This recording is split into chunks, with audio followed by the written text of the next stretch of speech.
So students बच्चों start करते हैं चैप्टर नंबर 5। और इस चैप्टर का ऑब्जेक्टिव क्या होगा वो मैं बताता हूँ। इस चैप्टर का ऑब्जेक्टिव होगा कि हम लोगों को ये बताया जाएगा या हम लोग सीखेंगे कि आपके पास में एरेज होते क्या हैं। ठीक है। एरे को हम लोग डिफाइन कैसे करते हैं। जनरली हम लोग दो तरीके से डिफाइन करेंगे। मैं आपको बताऊंगा कौन सा करेंगे। और उसके अलावा हम लोगों का ऑब्जेक्टिव क्या होगा, यहाँ पे एक होगा यूलर टोशन फंक्शन। ये फंक्शन हमें फाइंड करने में हेल्प करेगा कि रिलेटिवली प्राइम जो पेयर हमें चाहिए थे वो कैसे निकालेंगे, उसमें उसमें हमें हेल्प करेगा। पूरे चैप्टर का जो फाइनल ऑब्जेक्टिव होगा वो क्या होगा बेटा, गिवन द सेट, वही जो पहले वाला था, given the set 1 2 3 up to n, you choose any two numbers that is pair of two integers out of 1 to n। Check करो कि वो आपके पास में रिलेटिवली प्राइम है कि नहीं, उसकी प्रोबेबिलिटी बता दो। तो ये क्वेश्चन हम लोगों को करना है। क्या हमने ऐसा क्वेश्चन पहले किया है? जवाब है यस। कहाँ से किया है बेटा? पिछले वाले चैप्टर में हमने यहाँ पे इसी के लिए मोंटी कार्लो अप्रोच ली थी। मोंटी कार्लो अप्रोच को हमने देखा था और मैंने जो उसमें आंसर बेटा 10⁸ तक के लिए मैंने आपको कैलकुलेशन करके दी थी। इट वॉज 0.6 समथिंग समथिंग, यहाँ पे आप देख पा रहे होंगे। अगर थोड़ा सा देख पाएंगे तो बेटा ये चीज़ मैंने आपको बताई हुई थी। तो ये आपके पास में पिछले क्या बोलते हैं मोंटी कार्लो प्रोग्राम का ही है, ज़्यादा टाइम नहीं हुआ है। तो हम लोग दूसरी अप्रोच क्यों ले रहे हैं? बेटा इन्होंने ये बोला है कि ये आपके पास में ज़्यादा टाइम ले रही थी। बेटा मैंने टाइम के बारे में अभी कुछ बात नहीं की, तो मैं इसके बारे में फिलहाल मैं कमेंट नहीं करूँगा। तो ये देख लीजिए हमारी दूसरी अप्रोच है। पहली अप्रोच में हम लोगों ने क्या किया, हम लोगों ने वहाँ पर भी एक हेडर फाइल बनाई थी, कौन सा, रैंडम वेरिएबल्स वाली, और आपने रैंडम वेरिएबल्स की हेल्प से ये अप्रोच किया था। अब क्या करेंगे बेटा, अब हम लोग यूलर टोशन मेथड की हेल्प से हेल्प करेंगे, ओ फाइंड करेंगे। यूलर टोशन बेसिकली कहता क्या है मैं आपको बताना चाहूँगा, और कुछ चीज़ें आपको आती हैं। क्या क्या आती हैं बेटा, आप समझने की कोशिश करना। आपने जब भी पढ़ा होगा अलजेब्रा, स्पेशली ग्रुप थ्योरी, तो वहाँ पे एक टर्म होगी बेटा U10। फॉर एग्जाम्पल के लिए मैं एग्जाम्पल लेके बता रहा हूँ। ये क्या होता है बेटा, आपको यहाँ पे U10 की वैल्यू बता देता हूँ। जो होगा 1 होगा, 3 होगा, 7 होगा, 9 होगा। ये नंबर वे हैं बेटा जो कि रिलेटिवली प्राइम है। किससे प्राइम बेटा? Relatively prime to 10। 10 से रिलेटिवली प्राइम है, ऐसे नंबर हैं बेटा आपके पास में।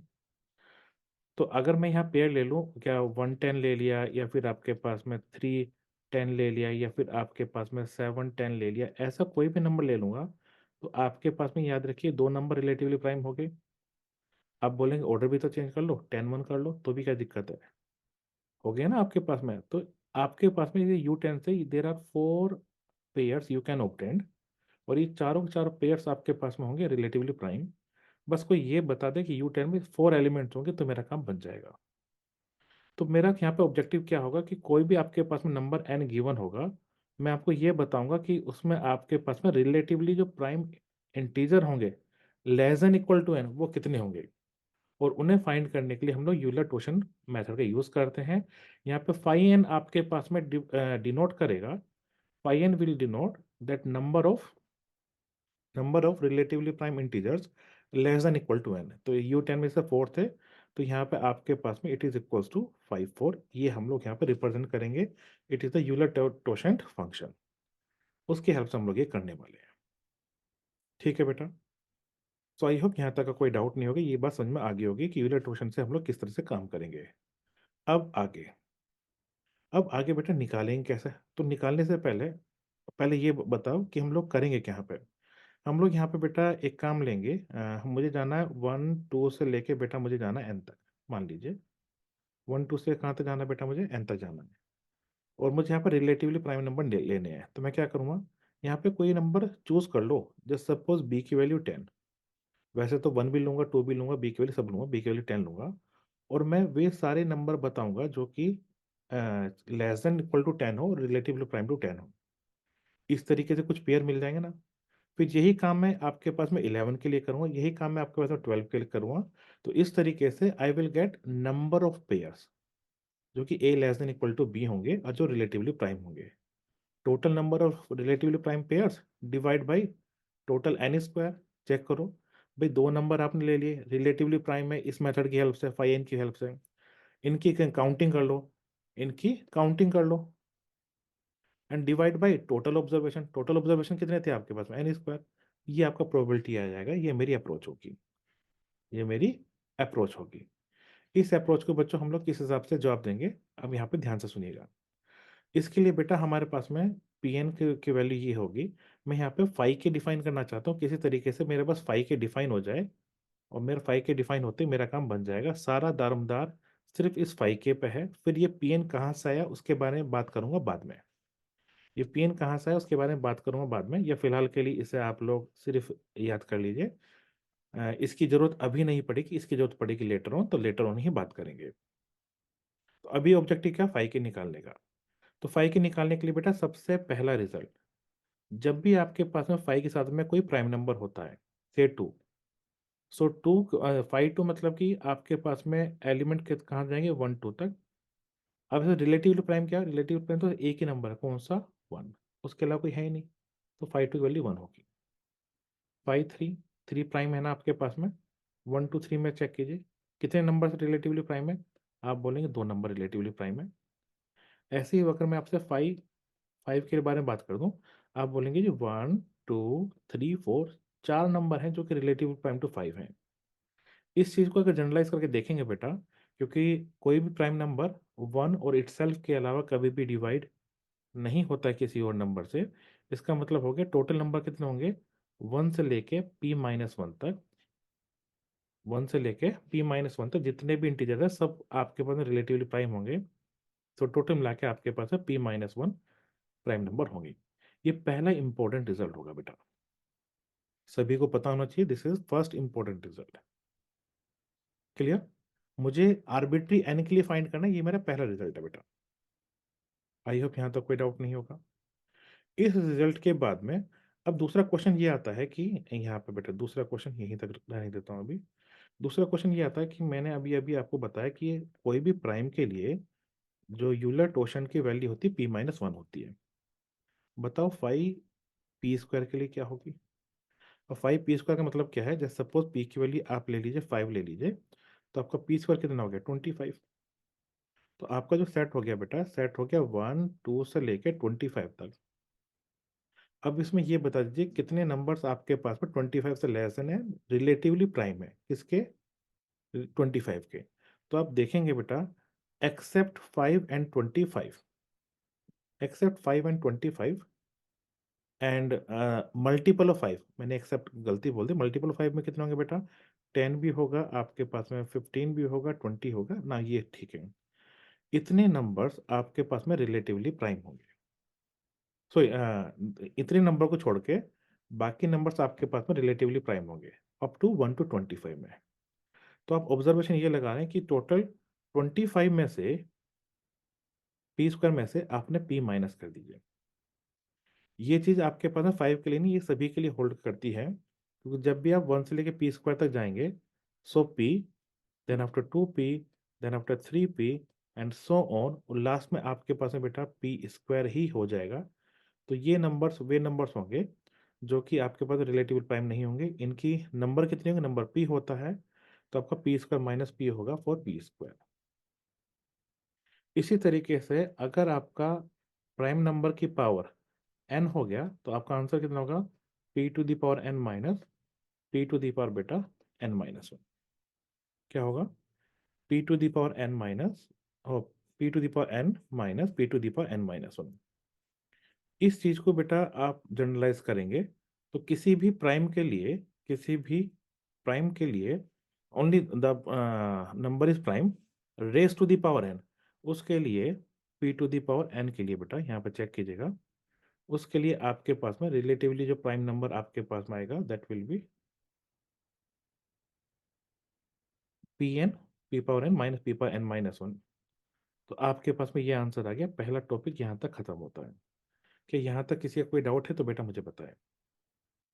मैंने सिंपल सा यूलर टोशेंट वाला टर्म अभी आपको समझाया है, और ये जो चीज़ समझाई है बेटा, ये सिर्फ और सिर्फ आपके पास में p to the power n के लिए है। ठीक है, यहाँ तक मुझे पूरी उम्मीद है कि कोई डाउट नहीं होगा, यहाँ तक का टास्क आपके लिए ईजी होगा। और तो अभी तक जो काम हम लोगों ने किया है दैट इज फॉर ये किसके लिए काम है बेटा? ओनली प्राइम नंबर्स के लिए। लेकिन हमारे पास तो कंपोजिट नंबर भी होंगे। अब कंपोजिट नंबर को कैसे डील करेंगे, मैं उसके लिए आपको बताना चाहूंगा, एक एक स्टेप करके कंपोजिट नंबर के लिए कैसे करेंगे बताना चाहूंगा। जस्ट सपोज यहाँ पे 77 के लिए ट्राई करना है। मुझे बताने हैं, इंटीजर बताने हैं लेस देन इक्वल टू 77 और जो कि रिलेटिवली प्राइम हो 77 के। तो टोटल एन बताने हैं मुझे जो कि रिलेटिवली प्राइम टू 77 हो, ये बताना है बेटा। अब 77 के फैक्टर बता दो। 77 के फैक्टर होंगे 7 होगा और 11 होगा। इसका मतलब जो नंबर रिलेटिवली प्राइम टू 77 है वो रिलेटिवली प्राइम टू 7 भी है एंड रिलेटिवली प्राइम टू 11 भी है। भाई दोनों प्राइम फैक्टर्स हैं आपके पास में। सो बस ये बता दूं, इसका मतलब तो ये हुआ कि मुझे बस ये बता दीजिए किसी तरीके से कितने नंबर आपके पास में रिलेटिव प्राइम टू 7 है, कितने नंबर आपके पास रिलेटिवली प्राइम टू 11 है। ठीक है, ये बस बता दीजिए। और मैं इनकी, और ये दोनों साथ में होने चाहिए, they are going to be together. तो मैं इन्हें सॉल्व करूँगा and I will get the answer. कितने नंबर आपके पास रिलेटिवली प्राइम टू 7 है, कितने नंबर आपके पास रिलेटिवली प्राइम टू 11 है, दोनों में जो कॉमन होंगे उन्हें मैं लिख दो, मेरा काम हो जाएगा। क्या ऐसी कोई थ्योरम है जो कि ये बता सकती है x equals to n1 mod 7, x equals to n2 mod 11? ऐसी कोई थ्योरम है? जवाब है यस। उसका नाम क्या है? Chinese remainder theorem. ये तो पढ़ी है हम लोगों ने। क्या पढ़ा है इसमें? अगर if x is equal to c mod a and x equals to d mod a, और ये गिवन हो कि a और b जो है बेटा ये रिलेटिवली प्राइम है, अगर ये गिवन हो कि रिलेटिवली प्राइम है, उस केस में there exist a unique solution. उस केस में यूनिक सॉल्यूशन एग्जिस्ट करता है between the interval a and b. उस केस में इस प्रॉब्लम का एक यूनिक सॉल्यूशन एग्जिस्ट करता है बिटवीन ए एंड बी। ये आपके पास में बेटा चाइनीज रिमाइंडर थ्योरम है। ये आपके पास में क्या है बेटा? It is a theorem, it is Chinese remainder theorem, it has a unique solution. यहाँ तक का कोई डाउट है? और अगर नहीं भी याद है, ये इतना इंपॉर्टेंट नहीं होगा, लेकिन फिर भी क्योंकि बताना है इसलिए मैं आपको बता रहा हूँ। लास्ट वाली टर्म इंपॉर्टेंट है क्योंकि इसके बेसिस पे ये जस्ट जनरलाइज कर देंगे इस चीज को। तो based on whatever we discuss till now, हमें एक्स की वैल्यू ऐसी ढूंढनी है जो कि 1 से लेकर 77 हो और ये रिलेटिवली प्राइम टू 77 हो। इस प्रॉब्लम को हमने दो पार्ट में कन्वर्ट कर दिया। पहला पार्ट ये है, भाई जो नंबर हो वो 7 से रिलेटिवली प्राइम हो और जो नंबर हो ना वो बेटा 11 से रिलेटिवली प्राइम हो। अब बताओ 7 से रिलेटिवली प्राइम कितने नंबर हो सकते हैं? तो 7 से रिलेटिवली प्राइम, 7 तो प्राइम नंबर है ना, 5 7 निकाल दो। There are 6 number relatively prime to 7। ऐसे tell me the numbers relative to prime to 11। आप बताएंगे जी ये तो हो गया 11 माइनस 1, ऊपर पढ़ा था हो गया 10। दोनों को अगर साथ में चाहिए तो कितने नंबर हो जाएंगे बेटा? क्योंकि पहले के लिए n1 चॉइस, दूसरे के लिए n2 चॉइस, दोनों का प्रोडक्ट करोगे बेटा, दोनों का प्रोडक्ट करोगे तो भी तो सेम सिचुएशन मिलने वाली है आपके पास में, तो भी तो आंसर्स मिलेंगे आपके पास में। सो उस केस में क्या होगा बेटा? You will get 5 7 into 5 11, total मिला के आपके पास में you will get 60 such numbers जो कि रिलेटिवली प्राइम टू 77 होंगे। दोबारा चेक कर लीजिएगा। n1 is relatively prime to 7 है बेटा, n2 is relatively prime to 11 है बेटा, and conversely for the pair n1 n2 जो पेयर लेंगे पहले और दूसरे के लिए, n1 की वैल्यू 1 to 7, n2 की वैल्यू 1 to 11 और जीसीडी ऑफ n1 7 की वैल्यू 1 हो, ये सब कंडीशन आपके पास में सेटिस्फाई होना चाहिए। Then x is going to be unique number between 1 to 77। और यूनिक नंबर्स हम लोगों ने निकाल लिए, पहला निकाला दूसरा निकाला, मल्टीप्लाई करो, you will get the answers. ठीक है, you will get the answers. अब आगे तो सिंपल सी बात ये बताई हम लोगों ने यहाँ पे, मैं इसे डिलीट करता हूँ। सिंपल सी बात ये बताइए, इसका समरी क्या है कि 577 था, आपने क्या किया, आपने इसके फैक्टर कर दिए, फैक्टर के हिसाब से आपने यूलर टोशन को अलग कर दिया। आपने बोला पहले की वैल्यू 6 है, प्राइम नंबर हम लोगों को पता है, स्टार्टिंग बिगिनिंग यहीं से की थी। दूसरे की वैल्यू 10 है, कितना आ गया बेटा 60। तो इस तरीके से आपने 77 से लेस नंबर ऑफ प्राइम्स बता दिए। क्लियर? इस चीज को कर दो जनरलाइज। आप जनरलाइज करेंगे बेटा, ये पूरी थ्योरम है, मैं इसका प्रूफ यहाँ पे बैठ के नहीं दूंगा क्योंकि हमारा ऑब्जेक्टिव प्रोग्रामिंग होगा आज के लिए। तो यहाँ पे बेटा मैं आपको ये बताना चाहूंगा, ये प्रॉपर्टी जस्ट अभी मैंने आपको बताई है, if A and B both are prime number और relatively prime for you, in that case 5ab की वैल्यू होगी 5a इंटू 5b। हमने अभी 77 वाले केस में पढ़ा है। क्वेश्चन, अगर कोई नंबर n है तो उससे आप लोग प्राइम फैक्टर के फॉर्मेट में ऐसे लिख सकते हैं, प्राइम फैक्टराइजेशन आपके पास में है, P1 P2 Pn prime number है, तो फाई एन क्या होगा, जब फाई एन होगा सबका अलग अलग हो जाएगा, सबका P1 पे अलग ऑपरेट करेगा, P2 पे अलग, P3 पे अलग, ऐसे P पे अलग। लेकिन हमने तो पढ़ा है 5 P⁴ की वैल्यू क्या होती है बेटा, ये होती है P⁴ माइनस P⁴ और अगर आप यहाँ पे P⁴ कॉमन ले देंगे बेटा, तो ये 1 माइनस 1/p बचेगा। सो जब आप इसे सिंप्लीफाई करेंगे, you will get n 1 minus 1/p1, 1 minus 1/p2, and up to so on. So this formula will give you total number of relatively prime numbers less than equal to n and relatively prime to n. ये total number आपके पास में दे देगा बेटा। हम लोगों को सिर्फ इसी टर्म का यूज करना है। यहाँ से हमारे पास में ये मिल जाएगा, जैसे मैंने आपको बताया था कि 510 की वैल्यू आपके पास में 4 होगी। सो अब आपको ये पता लग गया कि आपके पास में 10 से लेस कितने प्राइम नंबर है, रिलेटिव प्राइम फोर फोर है, 1 3 आपके पास में 7 9 4 नंबर्स हैं, और 4 नंबर की हेल्प से नंबर पता लग गया आपको। तो इसकी प्रोबेबिलिटी निकालना कि 2 पेयर्स जो भी आप लेंगे आर रिलेटिवली प्राइम, वो कोई बड़ा टास्क नहीं होगा। आई होप यहाँ तक का समझ में आया होगा। कोई डाउट है तो बता दीजिए। नो सर, सर ठीक है। ठीक है, चलिए। तो बेटा अब इस चीज को तो डिलीट किया, अब करना क्या होगा बेटा, अब तुम्हें चाहिए क्या, यूलर टोशन से नंबर ऑफ प्राइम फैक्टर निकालने के लिए आपको चाहिए थी, एक तो ये बता दो कि किसी नंबर के फैक्टर क्या होंगे। जस्ट गिव मी सेकंड बेटा। अरे कभी कभी चीजें काम नहीं करती है। मैं इसे लेफ्ट साइड, सॉरी सॉरी, इसे लेफ्ट साइड लिख देता हूँ बेटा, ताकि दिक्कत ना हो। यहाँ सेफ है ये। हाँ जी बेटा, अब यहाँ पे ध्यान से देखिए, हम लोग ब्लैक पेन यूज कर रहे हैं फिलहाल के लिए। यहाँ से बेटा आपके पास में दो टास्क हैं। एक टास्क क्या है, पहला टास्क है ये फैक्टर कर दो। वे किसी भी नंबर को फैक्टर करोगे नहीं तो कैसे हम लोग प्राइम फैक्टराइजेशन वाली थ्योरम पे लिखेंगे, P1 to the power n। और फैक्टर करो तो ये बता दो कितने फैक्टर हैं, भाई एन भी तो चाहिए ना आपको, कितने डिस्टिंक्ट फैक्टर ये भी तो बताओगे। तो आपको फैक्टर चाहिए, और वो फैक्टर क्या होंगे, ये दोनों ही आपके पास में रिक्वायरमेंट है। तो मुझे यहाँ पर चाहिए कि फैक्टर कितने होंगे, factor number of factors basically, और दूसरा आपके पास में क्या है बेटा, वो फैक्टर आपके पास में स्टोर कराने हैं। और स्टोर कैसे कराने हैं बेटा, जैसे इन्होंने एग्जांपल यहाँ पे 120 का एग्जांपल दिया है। 120 के जो फैक्टर्स होते हैं बेटा, वो होता है 2 की पावर 3, 3 और 5 होता है। आपने ऐसे स्टोर कराएंगे, पहला नंबर 2 आएगा, दूसरा नंबर 2 आएगा, तीसरा नंबर 2 आएगा, चौथा नंबर 3 आएगा, 5 आएगा। इस इंक्रीजिंग ऑर्डर में बेटा आप इन्हें स्टोर कराना चाहते हैं। अभी तक तो हम लोग सिर्फ एक ही वेरिएबल को लेते थे और उसमें वैल्यू स्टोर कराते थे, हमारा बात बन जाती थी। यहाँ पे मुझे इस तरह से ग्रुप ऑफ इंटीजर्स है, उन्हें आपको स्टोर कराना है। तो ऐसा कोई डेटा टाइप है कि जो किसी ग्रुप को स्टोर करा दे, जवाब है हाँ, उसका नाम है एरे। तो एरे क्या होता है बेटा, एरे एक कॉन्टिन्यूस मेमोरी लोकेशन होती है। यहाँ पे एरे एक कॉन्टिन्यूस मेमोरी लोकेशन होती है बेटा, और वो क्या करती है, आपके पास में सेम टाइप के होमोजेनियस टाइप के डेटा टाइप को सेव कर लेती है। यहाँ पे मेरी रिक्वायरमेंट इंटीजर टाइप के डेटा टाइप की है, तो यहाँ पे चेक कीजिए, मैं इसे इंटीजर टाइप का एक एरे बोल दूंगा, इंटीजर टाइप के एरे बोल दूंगा बेटा। और जो इंटीजर टाइप का या किसी भी टाइप का एरे होता है, उसकी काउंटिंग पोजीशन हमेशा 0 से स्टार्ट होती है। सो अगर मैं इसे यहाँ पे वैल्यू बोल देता हूँ, जैसे उन्होंने वैल्यू बोला हुआ है, जैसे वो वैल्यू बोला हुआ है इन्होंने, तो ये वैल्यू पहले वाला बेटा 0 से स्टार्ट होता है, दूसरी पोजीशन का नाम होगा वैल्यू 1, तीसरी पोजीशन का नाम होगा वैल्यू 2 होगा, चौथी पोजीशन का नाम वैल्यू 3 होगा, पांचवी पोजीशन का नाम बेटा वैल्यू 4 होगा।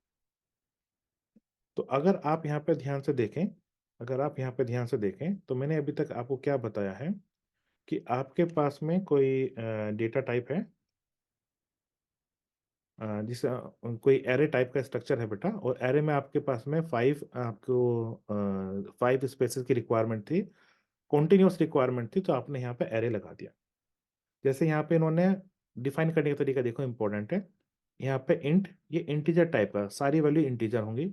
अगर इंटीजर की जगह लॉन्ग कर दोगे तो सारी वैल्यू लॉन्ग टाइप की होंगी, इसकी जगह बोल कर दोगे तो सारी वैल्यू बुलियन टाइप की होंगी। बुलियन में आपके पास में 1010 टाइप का होता है। तो ये पहले आपके पास में टाइप देता है। फिर उसका आप लिखो नेम, क्या नाम लिखना चाहते हो? इन्होंने नाम दिया वेल्स। नाम आपका बिल्कुल ऐसे ही जैसे वेरिएबल के लिखेंगे। पीछे बेटा स्क्वायर ब्रैकेट आएगा, और स्क्वायर ब्रैकेट में आप लिखेंगे क्या साइज आपको चाहिए। इस तरह से आप डेटा टाइप को इस तरीके से आप लोग एरे को डिफाइन करते हैं। क्वेश्चन है क्या यही एक तरीका है डिफाइन करने का? जवाब है नहीं। एक और तरीका है एरे को डिफाइन करने का, और वो आपके पास में हम लोग dynamical programming, dynamical memory allocation बोलते हैं बेटा। और डायनेमिकल क्यों बोलते हैं हम लोग? क्योंकि हम लोग प्रोग्राम के बेसिस पे फाइंड करते हैं कि आपको कितना स्पेस चाहिए। ठीक है, उसके बारे में जैसे आएगा तो मैं तब डिफाइन करूंगा, फिलहाल के लिए डिफाइन नहीं करूंगा। ठीक है, फिलहाल के नहीं करूंगा, but there are two type. आपको याद होना चाहिए किस हिसाब से आप लोग डिफाइन करेंगे बेटा। तो चलिए, आप लोगों ने यहाँ तक डिफाइन कर दिया, अब उसके आगे की स्टोरी क्या है बेटा? तो जैसे आपने डिफाइन किया बेटा, एक एरे डिफाइन किया वैल्यू, जिसमें आपने 10 पोजीशन की है। तो 0 से आप काउंटिंग स्टार्ट करेंगे, अप टू 9 तक जाएगा। ये इंपॉर्टेंट पॉइंट है बेटा। टाइप आपके पास में इंटीजर है, तो सारे वैल्यू इंटीजर लेंगे। आप इसमें वैल्यू स्टोर कराने के लिए अगर आपको चाहिए तो लॉन्ग टाइप का, आप लॉन्ग टाइप का डिफाइन कर सकते हैं। It is depending upon you. अगर अगर आप चाहें तो वैल्यू जैसे यहाँ पे इन्होंने लिखा हुआ है, 3 की वैल्यू आप दे सकते हैं twice of value 0 plus value 5। इस तरीके से आप जो भी आपके बेसिक ऑपरेशन है वो से भी डिफाइन कर सकते हैं बेटा। अगर आपको कोई वैल्यू इंसर्ट करानी हो या प्रिंट करानी हो, तो आप फोर लूप का इस्तेमाल कर सकते हैं। तो जैसे ही आप लोग यहाँ बोलेंगे वैल्यू के, तो बेटा केथ नंबर पे, जस्ट सपोज के की वैल्यू 2 है आपके पास में, तो 2 नंबर पे जो भी होगी वो वैल्यू आ जाएगी। अगर आपको उसकी वैल्यू को बेटा 39 रख दिया, तो वहां पर 39 सेव हो जाएगा।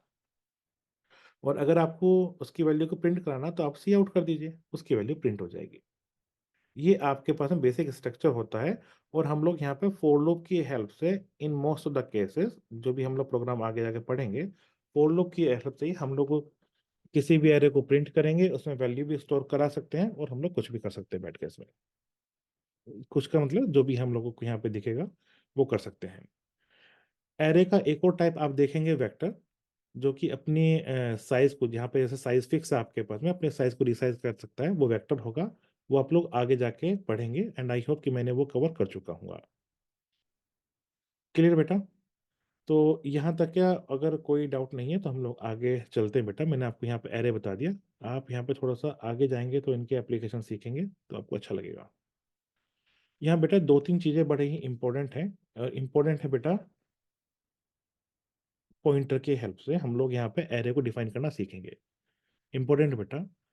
वैसे तो जब हम लोग पहले न्यूमेरिकल का कोर्स करते थे सी प्लस प्लस का, तो हम लोग कोशिश करते थे कि किसी तरीके से पॉइंटर से बच जाएं।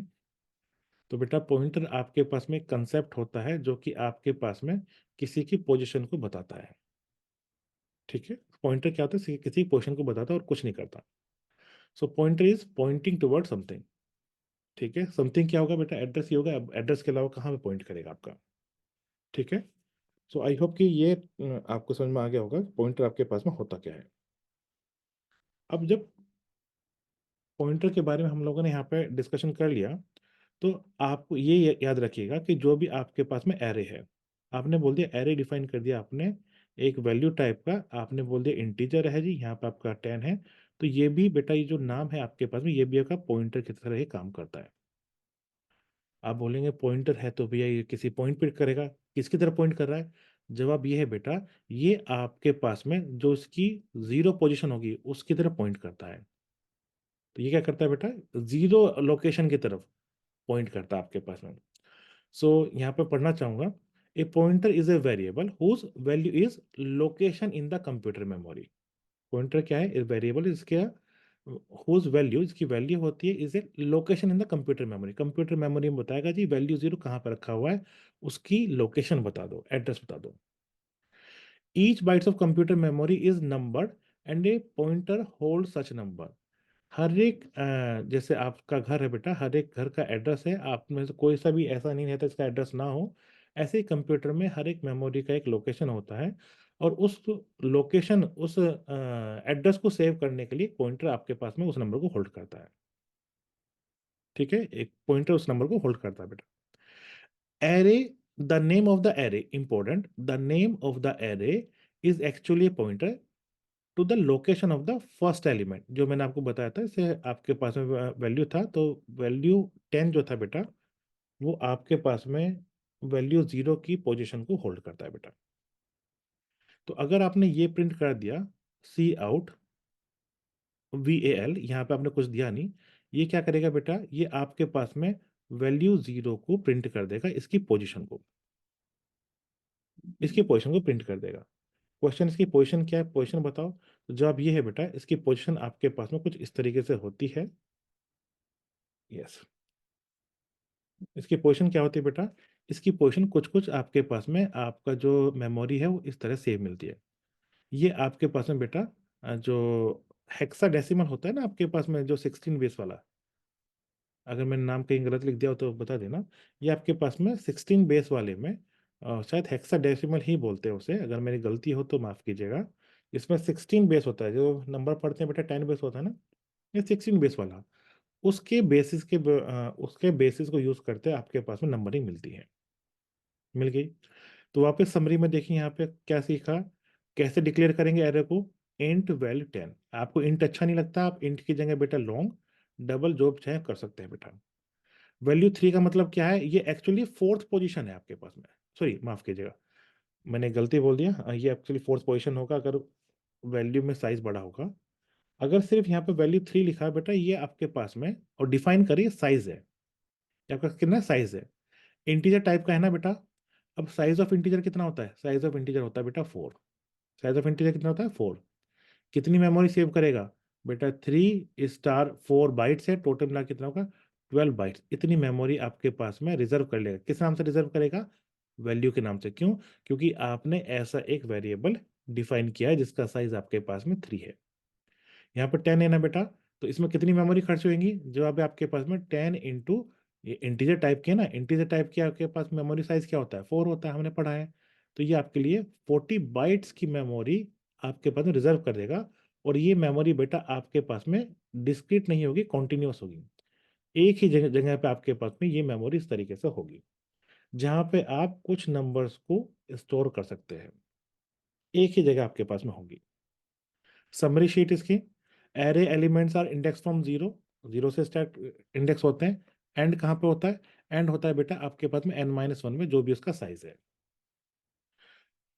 Operation can not be perform on arrays as a whole, सभी पे एक जैसा ऑपरेशन, मतलब एक साथ ही ऑपरेशन करते ऐसा नहीं होता, एलिमेंट वाइज होता है, एक एक करके आपके पास में, तभी तो फोर लूप लगा रहे हैं, एक एक करके आपके पास ऑपरेशन होता है बेटा। लास्ट इंपॉर्टेंट है, name of the array is a valid C plus plus entity. अब सी प्लस प्लस एंटिटी में क्या बोला है बेटा, आपका जो नेम है बेटा, वो आपके पास में अल्फाबेट्स होने चाहिए स्टार्टिंग में, अल्फाबेट में स्मॉल लेटर कैपिटल लेटर, उनके बाद में आपके पास में नंबर हो सकते हैं आपके पास में, और नंबर के बाद में अंडरस्कोर, बस इन्हीं तीनों की रिक्वायरमेंट है, उसके अलावा कुछ रखेंगे तो बेटा आपके पास में इलीगल हो जाएगा। तो ये एरे समझ में आया किसी को, थोड़ा सा जल्दी समरी की है बट हमारे पास टाइम इतना ही है। सो आई होप कि ये समरी आपको समझ में आ गई होगी, आई कैन जस्ट होप। हाँ, जब भी मैं यूज़ करूँगा तो शायद यूज़ करते हुए प्रोग्रामिंग से ज़्यादा समझ में आएगा। अब यहाँ पे बेटा पहला आपका जो टास्क स्टार्ट होता है, उस टास्क के बारे में हम लोग बात करेंगे। इस टास्क में करना क्या है और उसकी प्रोग्रामिंग क्या है, वो मैं आपको बताने वाला हूँ बेटा। इस टास्क को ध्यान से देखिएगा। यहाँ पे आपका जो काम है बेटा, ये काम है आपके पास में, आप कोई इंटीजर मिलेगा, उस इंटीजर के फैक्टर करने हैं आपको। क्या करना है, कोई इंटीजर मिलेगा, उस इंटीजर के फैक्टर करने हैं। ठीक है, तो यहाँ पे सिचुएशन ये होगी बेटा, आपको यहाँ पे फंक्शन डिफाइन करेंगे आप लोग फैक्टर, जो का इनपुट में आपके पास मिलेगा एन को, इनपुट में क्या लिया बेटा एन को लेगा, और इसके जो फैक्टर वो कहीं स्टोर करेगा। कहाँ स्टोर कर सकते हैं, पहले तो जो वेरिएबल थे वो सिर्फ एक ही वैल्यू, जैसे सपोज 2 हुआ या 3 हुआ, इसे स्टोर कर पाते थे। अब तो आपको यहाँ पे एक लिस्ट टाइप में चाहिए ना, आपको लिस्ट टाइप में चाहिए। लिस्ट टाइप में हमने क्या पढ़ा है अभी तक, हमने पढ़ा है एरे, तो हम लोग उस एरे में तो स्टोर कर सकते हैं। तो एरे डिफाइन कीजिए। तो जवाब ये है बेटा, ध्यान से चेक कीजिएगा। पहली बार का एरे डेफिनेशन मैंने आपको बताया था, ये इंट हो गया आपके पास में, उसकी वैल्यू थी बेटा, और आपके पास में साइज था, से आपके पास में 10 था, ये एरर था। दूसरा, array is a pointer, array is a pointer था ना, तो आप लोग पॉइंटर की हेल्प से भी कर सकते हैं। तो यहाँ पे जैसे उन्होंने लिखा हुआ लॉन्ग, लॉन्ग एक डेटा टाइप है बेटा, लॉन्ग के पीछे अगर आपने स्टार लगा दिया और उसका कुछ नाम दे दिया, जैसे उन्होंने दे दिया एफ लिस्ट, फैक्टर लिस्ट, ये उन्होंने नाम दे दिया, तो जैसे आपने लॉन्ग स्टार लगाया बेटा, so it is used to define an array. किस टाइप का एरे? लॉन्ग टाइप का एरे होगा। नाम क्या होगा एरे का? F list. तो यहाँ पे एन की वैल्यू गिवन होगी और इसके जो फैक्टर होंगे बेटा वो हम लोग सेव करेंगे, कहाँ करेंगे? एफ लिस्ट वाले एरे में सेव करेंगे। किस टाइप का एरे होगा? लॉन्ग टाइप का एरे होगा। मुझे कैसे पता लगा ये एरे? बिकॉज यहाँ पे स्टार गिवन है, तो जिसके पीछे स्टार लग गया बेटा, it is an array for you. तो यहाँ दोबारा देखिए बेटा इस चीज को, इट इज इंपॉर्टेंट क्योंकि मैं इसका यूज करने वाला हूँ। तो दोबारा से इस प्रोसेस को ध्यान से देखिए भाई, इनपुट के लिए आपको एन तो चाहिए ना, किसके फैक्टर निकालोगे पहले ये तो बताओ। और उसके फैक्टर निकाल दिए, तो एफ लिस्ट क्या है? F list is a long star. The star indicate F list is an array. ये एरे है बेटा, मैं बार बार इस बात पे जोर दे रहा हूँ, ध्यान रखिएगा, क्योंकि स्टोर भी तो करना है ना आपके पास में। और जब भी आपके पास में कोई पॉइंटर है, आप यहाँ पे मेमोरी के साथ में डील कर रहे हैं बेटा, तो बाय डिफॉल्ट याद रखिएगा, इसमें मैंने आपको बताया था दो तरीके से कॉल करते हैं आप लोग। एक करते हैं कॉल बाय वैल्यू, क्योंकि फंक्शन है आपके पास में। एक करते हैं बेटा कॉल बाय रेफरेंस। और कॉल बाय रेफरेंस में आप जो चेंज करते हैं वो आप मेमोरी में ही उस पोजीशन में ही चेंज कर देते हैं, तो वेरिएबल चेंज हो जाता है। एरे के साथ में हमेशा हम लोग कॉल बाय रेफरेंस ही करेंगे। मैं उसमें एन पर जो एन परसेंट वाला है, जो पोजीशन को रिप्रेजेंट करता है, उसे यूज नहीं करूंगा। लेकिन बाय डिफॉल्ट यहाँ पे कॉल बाय रेफरेंस होता है बेटा। मतलब कि जो भी चेंज मैं करूंगा वो आपके साथ में आपके पास में मेमोरी में एज इट इज चेंज हो जाएगा। क्लियर? ये लिखिए, ये देखिए बेटा, इंपॉर्टेंट है आपके पास में। ये दो तीन लाइनें इंपॉर्टेंट है, उसके बाद में हम लोग प्रोग्राम पे चलेंगे। प्रोग्राम आसान है। So F list is a pointer, ये हमने डिस्कशन किया था, it is a pointer for you. C plus plus call C plus plus uses call by value as its standard. ये आपके पास में स्टैंडर्ड में क्या करता है बेटा? कॉल बाय वैल्यू करता है आपके पास में। लेकिन way to pass argument to the procedure, procedure बेटा फंक्शन ही बोलते हैं, फंक्शन को प्रोसीजर बोल रहे हैं लोग। array flist is not copied to the factor, instead the location of the array is sent। और जब भी लोकेशन सेंड की जाती है बेटा, इसी का नाम है आपके पास में कॉल बाय रेफरेंस। जब भी आप लोग सीधा सीधा एड्रेस ही, लोकेशन ही सेंड कर देते हैं, it is called the call by reference. तो कॉल बाय रेफरेंस से बेटा जो भी मेमोरी है, मेमोरी में जाके ही वहीं के में चेंज होता है, तो वो चेंज परमानेंट होता है बेटा। ठीक है, ये पहला टॉपिक था। दूसरा क्या था बेटा? दूसरा ये था आपके पास में, अब ये बताओ कि मुझे कितना साइज चाहिएगा। भाई कोई नंबर तो होगा ना, साइज बताओ, साइज कितना चाहिएगा। जवाब ये है बेटा, अगर आप इंटीजर में काम कर रहे हैं तो आपको पता है मैक्सिमम इंटीजर आपके पास में कितने हो सकते हैं? 2 to the power 32 maximum integer होंगे। मतलब मतलब कि इसके जो फैक्टर होंगे वो 32 से ज़्यादा हो ही नहीं सकते, क्योंकि आपके इंटीजर का साइज 4 है। और ये हम लोगों ने सीखा हुआ है बेटा, कितने मैक्सिमम वैल्यू होगी, ये सीखा हुआ है। अगर आपने लॉन्ग टाइप का इंटीजर डिफाइन कर दिया, उसमें कितने 64 बिट्स होंगे आपके पास में। और 64 बिट्स का मतलब हुआ टोटल मिला के 64 फैक्टर्स होंगे, या इससे कम ही होंगे, इससे ज्यादा हो ही नहीं सकते। सो अगर मैं यहाँ पे साइज, जैसे इन्होंने प्राइम फैक्टर साइज 200 कर दिया, ये तो 200 बहुत ज्यादा कर दिया। हमारे तो यहाँ पे 32 64 तक ही जा रहे हैं।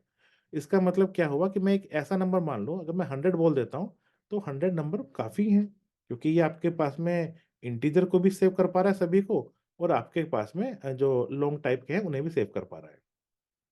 ठीक है, आई होप यहाँ तक कोई डाउट नहीं होगा। तो यहाँ पे बेटा अगर आपका इंटीजर का जो साइज है 4 बाइट्स का है, तो आपके पास में मैक्सिमम यू नीड 32 फैक्टर्स। आपका अगर 64 बिट्स का है तो यू नीड आपका 64 elements, 64 spaces to store them. तो ये आपके पास में, मैं सेफ साइज पे बेटा 100 लेकर चलूंगा। अब यहाँ पे ध्यान से सुनना, क्योंकि हमारा फंक्शन है, फंक्शन कुछ ना कुछ रिटर्न करेगा। रिटर्न क्या करेगा बेटा? रिटर्न करेगा कितने फैक्टर हैं। रिटर्न क्या करेगा बेटा? कितने फैक्टर्स है वो रिटर्न करेगा हमारे पास में। तो मैं इसके लिए यहाँ पे,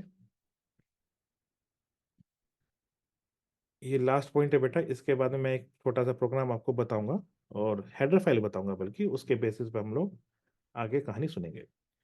तो यहाँ बेटा आपके पास में एक फंक्शन डिफाइन करूंगा एन फैक्टर। बताओ किसके फैक्टर करने हैं? इसमें बेटा आपके पास में दो, आपके पास में इनपुट होंगे। दो इनपुट क्या होंगे आपके पास में? एक होगा नंबर ऑफ एलिमेंट, बताओ कितने आपके पास में नंबर ऑफ एलिमेंट्स हैं। ठीक है, और दूसरा क्या बताना मुझे? दूसरा ये बताओ कि स्टोर कहाँ करने हैं। तो स्टोर करने के लिए बेटा हम लोग यहाँ पे कहाँ स्टोर करेंगे? हम लोग स्टोर करेंगे बेटा प्राइम फैक्टर्स में। ये आपके पास में एरे है, इसमें हम लोग स्टोर करने वाले हैं। मैं काउंटिंग किससे करूँगा बेटा? मैं काउंटिंग करूँगा आईडीएक्स से। मैं आईडीएक्स एक वेरिएबल डिफाइन करूँगा, उसकी हेल्प से काउंटिंग करूँगा।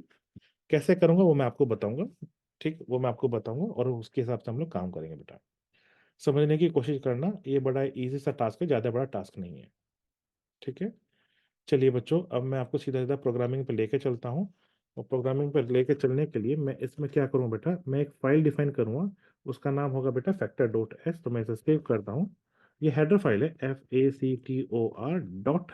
ये फैक्टर, मैंने फैक्टर फाइल को डिफाइन कर रहा हूँ। डिफाइन करने का तरीका जैसे आपको पहले से पता है, hash if not define FACTOR_h। अगर ये आपने डिफाइन नहीं की है बेटा तो डिफाइन कर दीजिए, डिफाइन कीजिए बेटा, लीजिए। और आपके पास मैं करता हूँ यहाँ पे hash and define, and if कर दीजिए, लीजिए। तो यहाँ तक आपने एक हेडर फाइल बेसिक वाली बना दी, फैक्टर डॉट एच वाली। ये तो सबका बेसिक सिंटैक्स ये होता है, आपको पता ही है यहाँ तक का। अब आपको क्या चाहिए? मुझे यहाँ पे एक फंक्शन डिफाइन करना है बेटा, जो कि रिटर्न करेगा लॉन्ग टाइप का। कितने फैक्टर्स हैं आपके पास में, रिटर्न करेगा। ठीक है, तो रिटर्न रिटर्न टाइप क्या है, मैं यहाँ पे लिख दूँ। रिटर्न होगा आपके पास में नंबर ऑफ फैक्टर्स, ये आपके पास में होगा। तो सीधी सी बात है बेटा, यहाँ पे लॉन्ग टाइप का रिटर्न होने वाला है। फंक्शन का नाम होगा फैक्टर, FACTOR। फैक्टर लिख दीजिए आपके पास में। फैक्टर से अच्छा कुछ नाम है आपको याद आता हो वो बता दीजिए। फैक्टर लिखेंगे बेटा तो उसमें इनपुट लेंगे। क्या क्या इनपुट लेंगे? एक तो नंबर ही दे दो भाई जिसके फैक्टर करने हैं। दूसरा इनपुट क्या लेंगे? दूसरा लेंगे एरे। अब एरे हम लोग कैसे लेंगे बेटा, ध्यान से देखिएगा। लॉन्ग टाइप का एक एरे मैं ले रहा हूँ, लॉन्ग टाइप का एरे ले रहा हूँ जिसका नाम है FList। FLIST बेटा, LIST। ये मैंने एक एरे ले लिया। मैंने एरे क्यों लिया बेटा? एरे आपके पास में, यहाँ पे दोबारा बताता हूँ, ये इंपॉर्टेंट है बेटा। मैं एरे ये बता रहा हूँ, it is an array. Size अभी नहीं बताया मैंने यहाँ पे। सो इट इज एन एरे। और आपके पास में इसकी जो पॉइंटिंग कर रहा है आपके पास में टूवर्ड्स, आपके पास में एफ लिस्ट जीरो पोजिशन पे बेटा पॉइंटिंग कर रहा है। It is an array for you. Size कितना है वो नहीं बताया मैंने। साइज में आपके पास में जो मेन वो फाइल होगी, जो प्रोग्राम लिखो वहां पे मैं साइज डिक्लेयर करूंगा, उसे मैं यहाँ पे इनपुट लूंगा। ठीक है बच्चों, तो उसका ऑब्जेक्टिव क्या है आपके पास में? ऑब्जेक्टिव है कि ये बताइए कितने फैक्टर है, उन्हें फैक्टर को स्टोर कीजिए। तरीका देखिएगा, बड़ा इजी सा वे है, इजी वे है, मैं बता रहा हूँ। पहले ये बताइए, अगर आपके पास में एन की वैल्यू जीरो होगी तो, भाई एन की वैल्यू जीरो होगी तो उसके फैक्टर क्या होंगे? फैक्टर कुछ होंगे ही नहीं आपके पास में। उस केस में मैं ये बोलता हूँ कि एक काम करो जी, बोलो कोई फैक्टर नहीं है, रिटर्न कर दो -1। -1 का मतलब जी कोई फैक्टर है ही नहीं। तो मैं यहाँ पे क्या करता बेटा, मैं यहाँ लिखूंगा इफ एन की वैल्यू इक्वल टू जीरो है, उस केस में आप कीजिए, आप रिटर्न कर दीजिए, क्या रिटर्न कीजिए? -1। और ये क्लोज कर दीजिए कहानी को। अब इंटीजर तो है ही ना हमारे पास में। इन केस अगर आपके पास में एन की वैल्यू बेटा ये लेस देन जीरो है, तो फैक्टर तो फिर भी हो गया ना उस केस में। तो क्या करो भाई, एन की वैल्यू को हम लोग पॉजिटिव बना दो। कैसे बनाएंगे? माइनस से मल्टीप्लाई कर दो। अब माइनस से मल्टीप्लाई कर दो, अब ये नंबर आपके पास में पॉजिटिव हो जाएगा। तो आप हम लोग इसमें फिर फैक्टर इजीली निकाल सकते हैं। इसके लिए क्या करेंगे बेटा? If n is less than zero, अगर ये लेस देन जीरो है, उस केस में बेटा एन को हम लोग -n डिफाइन कर देते हैं। तो लीजिए, इस तरीके से नेगेटिव नंबर आपके पास में पॉजिटिव नंबर में कन्वर्ट हो गया। क्लियर यहाँ तक का? और जैसे ही बेटा कन्वर्ट हो गया तो, लेकिन मुझे तो रिटर्न, अच्छा रिटर्न तो अभी कुछ करने की रिक्वायरमेंट ही नहीं है, अभी तो प्रोग्राम खत्म कहाँ हुआ है। अब अगर ये फंक्शन कभी कभी अगर इसने वन ही दे दिया, तो वन के कितने प्राइम फैक्टर होंगे बेटा? प्राइम फैक्टर स्टार्ट ही टू से होता है, तो यहाँ तो कोई प्राइम फैक्टर है ही नहीं। तो क्या करोगे बेटा? रिटर्न कर दोगे जीरो। रिटर्न क्यों कर रहे हो कि इस बार नंबर वन था और वन के हमें प्राइम फैक्टर कोई मिले नहीं, तो मैंने यहाँ पे बेटा जीरो को यहाँ पे रिटर्न कर दिया। और जहाँ पे रिटर्न देख लेता है फंक्शन, वहां पे वो लौट जाता है कि हमारा काम खत्म हुआ। क्लियर है बेटा यहाँ तक का? अब सुनना हम लोग क्या करेंगे। मैंने क्या कहा था, पहले हम लोग ये बताएंगे कितने आप लोगों ने काउंटिंग की है। तो काउंटिंग नंबर ऑफ फैक्टर्स, आपको नंबर ऑफ फैक्टर्स को स्टोर करने के लिए क्या करेंगे बेटा, हम लोग आईडीएक्स को यहाँ पे एक वेरिएबल डिफाइन करेंगे। तो मैं यहाँ पे डिफाइन करता हूँ बेटा लॉन्ग टाइप का, सब कुछ लॉन्ग टाइप पे ले लेता हूँ, या इंट टाइप का। अच्छा हाँ, नंबर फैक्टर नहीं है, वो तो छोटे से नंबर है। तो इंट टाइप का हम लोग लेते हैं बेटा आईडीएक्स, मैक्सिमम 100 तक ही जाएंगे हम लोग। और इसकी वैल्यू को मैं बेटा 0 इनिशियलाइज कर देता हूँ।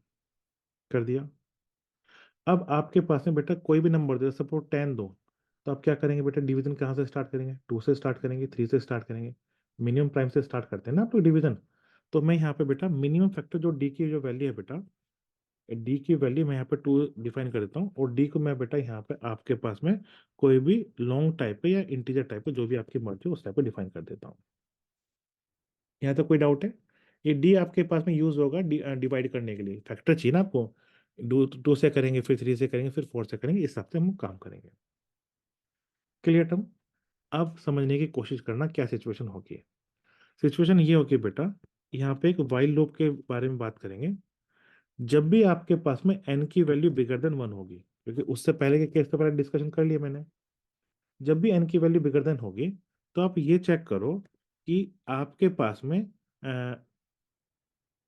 हाँ ठीक है, कि आपके पास में बेटा जो एन की वैल्यू है, एन परसेंटाइल डी, इसकी वैल्यू आपके पास में 0 तो नहीं है। यहाँ पे जरा चेक करो, मैंने यहाँ पे थोड़ा सा अलाइनमेंट पे इशू किया है, मैं यहाँ पे करना चाहूंगा, मैं थोड़ा सा गैप देना चाहूंगा। हाँ जी बच्चों, जरा चेक करो, कहीं पे गलती होगी तो मैं बता दूंगा। जब whenever n is bigger than 1, तो चेक करो इफ एन परसेंटाइल डी की वैल्यू 0 है कि नहीं है। क्योंकि अगर आपका एन परसेंटाइल डी की वैल्यू 0 आ गई, उसका मतलब क्या हो गया बेटा, इसका मतलब ये हो जाएगा कि आपके पास में एन इज डिविजिबल बाई, किससे डिविजिबल है बेटा आपके पास है, बाई डी। डी से डिविजिबल हो जाएगा, आपको फैक्टर मिल गया। अगर ये आपके पास में बात सिचुएशन सही मिल जाती है, उस केस में आप क्या करेंगे बेटा, एक आप यहाँ पे कर्ली ब्रैकेट लगा दीजिए, और ये लीजिए क्लोज कर दीजिए। क्योंकि आपका एक फैक्टर मिल गया, पहला फैक्टर मिला आपके पास में, तो आप क्या करेंगे बेटा, जो एरे था ना एरे, उसकी पहली पोजीशन कौन सी थी, 0 पोजीशन। ध्यान से कि आईडीएक्स को 0 पोजीशन दिया आपने, उसमें आप इसे डाल दीजिए, किसे, डी को डाल दीजिए। भाई एरे में, एरे का नाम क्या था, एफलिस्ट था।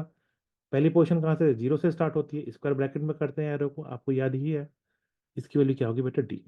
पहला नंबर डाल दिया। फिर ये जो आईडीएक्स है उसे बेटा उसमें एक इंक्रीमेंट कर दो। इंक्रीमेंट क्यों कर दो, कि अगर दूसरा फैक्टर मिला तो वो कहाँ जाएगा, वो तो फर्स्ट पोजीशन पे जाएगा ना। फिर आपके पास में 0 पोजीशन तो भर दिया आपने। और जो नंबर का क्या हुआ बेटा, नंबर का बताओ। तो जवाब जी, जो नंबर था ना आपके पास में, अब वो नंबर डी से डिवाइड कर दो, क्योंकि वो नंबर अब आपके पास में हाफ हो गया। अब उसके बारे में बात करेंगे बेटा।